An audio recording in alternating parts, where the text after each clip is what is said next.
Hello all, welcome to Selva's look book. எல்லோரும் எப்படி இருக்கீங்க? ஐ ஹோப் எல்லாருமே நல்லா இருப்பீங்க அப்படின்ட்டு இந்த விலாக் ரேண்டமாக அங்கங்கே கவர் பண்ணியிருப்பேன். இது ஒரு நாள் ஈவினிங் நாங்கள்லாம் வந்து தோட்டத்துக்கு போயிருந்தோம். என் தங்கச்சி ஹஸ்பண்டும் வந்து வேலை கம்மியாக இருக்குது அப்படின்னு சொல்லிட்டு திடீர்னு அவங்க கிளம்பி வந்துட்டாங்க ஊருக்கு. ஸோ அதனால் அப்படியே கிளம்பி அம்மா கிட்டே போகலாமே அப்படின்னு சொல்லி நாங்கள் எல்லாருமே கிளம்பி ஈவினிங்காக தோட்டத்துக்கு போயாச்சு. ஈவினிங் எப்போவுமே வந்து கொஞ்சம் வந்து மல்லிகைப்பூ தப்புனதெல்லாம் மார்னிங் தப்புனதெல்லாம் ஒன்று அங்கங்கே இருக்கும். அது எல்லாமே பறித்து கட்டி வைக்கிறது வழக்கம். மார்னிங் பறிக்கிற பூ எல்லாத்தையுமே அப்பா வந்து மார்க்கெட்டுக்கு எடுத்துகிட்டு போயிடுவார். அண்ட் ஈவினிங் பறிக்கிறத வந்து நாங்கள் முடிஞ்சு தலையில் வச்சுப்போம். கண்டிப்பாக ஒரு ஆள் வைக்கிற அளவுக்காவது இருக்கும். ஃபுல்லாக பொறுமையாக தேடி பிறக்கணும் அப்படின்னா 2 பேராவது வைக்கலாம். அந்த அளவுக்கு வந்து ஈவினிங்கில் பறிக்கிற பூ வந்து இருக்கும். ஆக்சுவலாக இப்போ வந்து பூ ரொம்ப கம்மியாயிடுச்சு. இதுக்கு முன்னாடி வந்து நல்லாவே பூத்துட்டு இருந்துச்சு. இப்போ செடியில் இருக்க அரும்பு எல்லாமே பூத்து முடிஞ்சு திரும்ப பூ இல்லாமல் இருக்கிற அந்த டைமில் வந்து செடியெல்லாம் கட் பண்ணி விட்டுட்டு திரும்ப வளர விடுவாங்க. அது வளர்ந்ததுக்கப்புறமா திரும்ப அகைன் வந்து பூ வைக்க ஸ்டார்ட் ஆகும். நான் ஆல்ரெடி லாஸ்ட் விலாகில் வந்து விவசாயத்தை பற்றி ஷேர் பண்ணியிருந்தேன். அண்ட் அது நஷ்டம் வரும் அப்படின்னும் சொல்லியிருந்தேன்.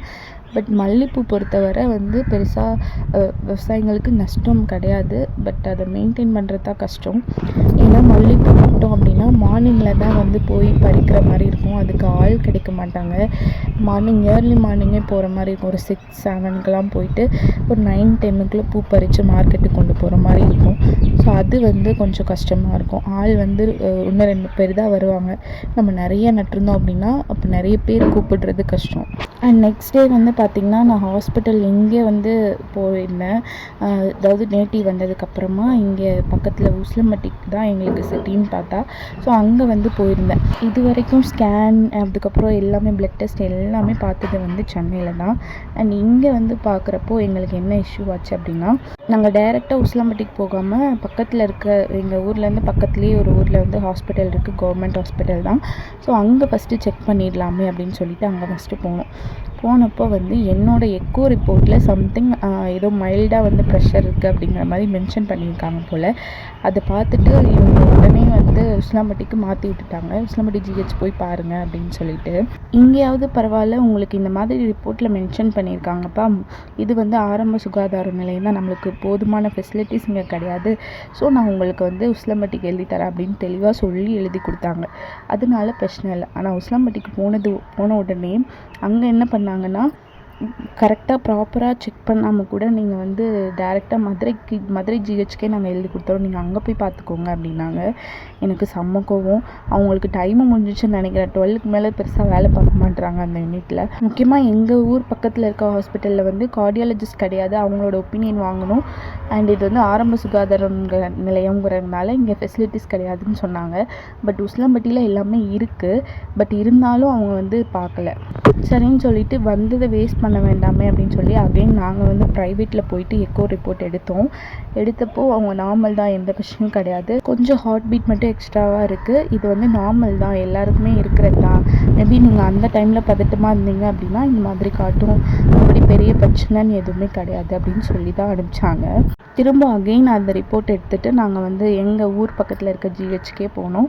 அவங்க வந்துட்டு நேற்றே சொல்லி அனுப்பிச்சல்லப்பா, நீங்கள் அங்கே தான் பார்க்கணும் அப்படின்னு சொன்னாங்க.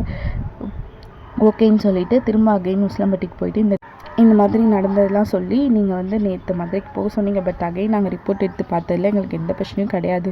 பட் நீங்கள் டாக்டரை கன்சல்ட் பண்ணாமே எங்களை மதுரைக்கு போக சொல்கிறது எங்களால் முடியாது. நீங்கள் வந்து திரும்ப எங்களை டாக்டர்கிட்ட அனுப்புங்க அப்படின்னு சொல்லி நாங்கள் கேட்டோம்.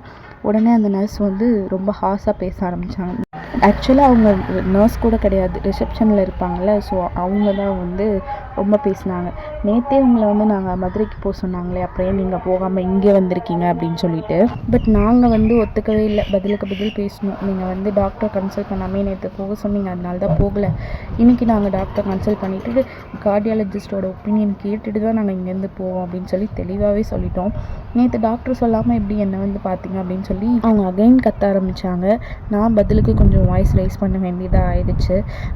நாங்களும் வந்து டாக்டர் கன்சல்ட் பண்ணவே கிடையாதுன்னு தானே சொல்கிறோம், நீங்கள் தான் வந்து நர்ஸ் மட்டும் சொல்கிறத கேட்டு எங்களை வந்து மதுரைக்கு போக சொன்னீங்க அப்படின்னு சொல்லி கொஞ்சம் ஹார்ஸாக தான் நானும் பேசினேன்.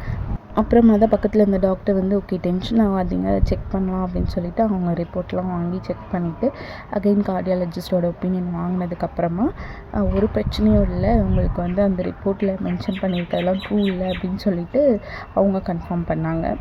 இதுக்கப்புறம் நீங்கள் செக்கப்புக்கு வந்து இங்கேயே வந்துக்கலாம், ஐ மீன் உசிலம்பட்டி ஜிஹெச்கே வந்துக்கலாம் அப்படிங்கிற மாதிரி அவங்க சொல்லிட்டாங்க. அதனால் டெலிவரி உசிலம்பட்டி ஜிஹெச்சில் தான் பார்க்குற மாதிரி இருக்கும். இன்றைக்குமே வந்து அவங்க ஒத்துக்கலை, அங்கே பார்க்க விடலை அப்படின்னா மேபி நாங்கள் வந்து மதுரைக்கோ இல்லை வந்து பக்கத்தில் தேனியில் இருக்க ஜிஹெச்கோ தான் கண்டிப்பாக போயிருப்போம். ஆனால் வந்து அது எங்களுக்கு அலைச்சல் தான். அதனால் முடிஞ்ச அளவு இங்கேயே எப்படியாவது காட்டிடணும் அப்படிங்கிறது தான் எங்களோட நோக்கமாக இருந்துச்சு. எப்படியோ ரிப்போர்ட்டை வந்து டாக்டர்கிட்ட கேட்டு கன்ஃபர்மேஷன் வாங்கியாச்சு. ஓகே, இந்த வ்ளாகில் இந்த ஸ்டோரியை உங்ககிட்ட சொல்லிடலாமே அப்படின்னு நினச்சேன், அதனால தான் ஷேர் பண்ணேன். அண்ட் இந்த வீடியோவில் வந்து பார்த்திங்கன்னா இடையில ஒரு அன்பாக்சிங் பண்ணியிருப்போம். ஒரு ஸ்லிப்பர் வந்துட்டு அது மீஷோவில் ஆர்டர் பண்ணது தான். அது ஜஸ்ட் 200 ருபீஸ் சம்திங். எனக்கு டெலிவரி சார்ஜஸ் எல்லாமே சேர்த்து ஓவராலாக 240 ருபீஸ் என்னமோ வந்துச்சு. ஸோ அந்த ப்ரைஸுக்கு அந்த ஸ்லிப்பர் ஒர்த் தான், அந்த சாண்டில் வந்து ஒர்த் தான். அதோட லிங்க் வந்து நான் கண்டிப்பாக வந்து டிஸ்கிரிப்ஷனில் கொடுக்குறேன், வேணும்னா செக் பண்ணிக்கோங்க. பட் நான் அந்த சாண்டில் வாங்கி அதை வந்து யூஸ் பண்ணவும் இல்லை, பேக் பண்ணி ஊருக்கு எடுத்துகிட்டு வரவும் மறந்துட்டேன். அது அப்படியே சென்னையிலேயே இருக்குது. மேபி என் ஹஸ்பண்ட் வரப்போ கொண்டு வர சொன்னால் எடுத்துகிட்டு வருவாங்க. இங்கே ஊரில் வந்ததுக்கப்புறமா நான் சுத்தமாக சமைக்கிறதே இல்லை, அம்மா தான் சமைக்கிறாங்க. அண்ட் வீட்டில் தங்கச்சி இருக்கப்போ தங்கச்சி வந்து சமைச்சிட்டு இருக்கு. எனக்கு ஒரு வேளை குக்கிங்கே மறந்து போயிடுமோ அப்படிங்கிற மாதிரி இருக்குது. அண்ட் இது வந்து பார்த்திங்கன்னா அந்த ஃபிஷ் வந்து கணவாயில் பிடிச்சது. சென்னையில் ஃபுல்லாக வந்து நம்ம கடலில் பிடிச்ச ஃபிஷ் தான் சாப்பிட்ருப்போம். இங்கே வந்து ஊரில் என் தங்கச்சியோட ஹஸ்பண்ட் வந்து கணவாயிலேருந்து மீன் பிடிச்சிட்டு வந்தாங்க. ஸோ அதுதான் வந்து நீ க்ளீன் பண்ணி நைட்டுக்கு ஃபிஷ் ஃப்ரையும் தோசை வித் சட்னி இதெல்லாம் வச்சு சாப்பிட போகிறோம். அண்ட் இந்த ஃபிஷ்ஷுமே வந்து ரெகுலராக சாப்பிட்ற மாதிரி இல்லாமல் கொஞ்சம் டேஸ்ட்டும் டிஃப்ரெண்ட்டாக சாப்பிட்றதுக்கு நல்லா இருந்துச்சு.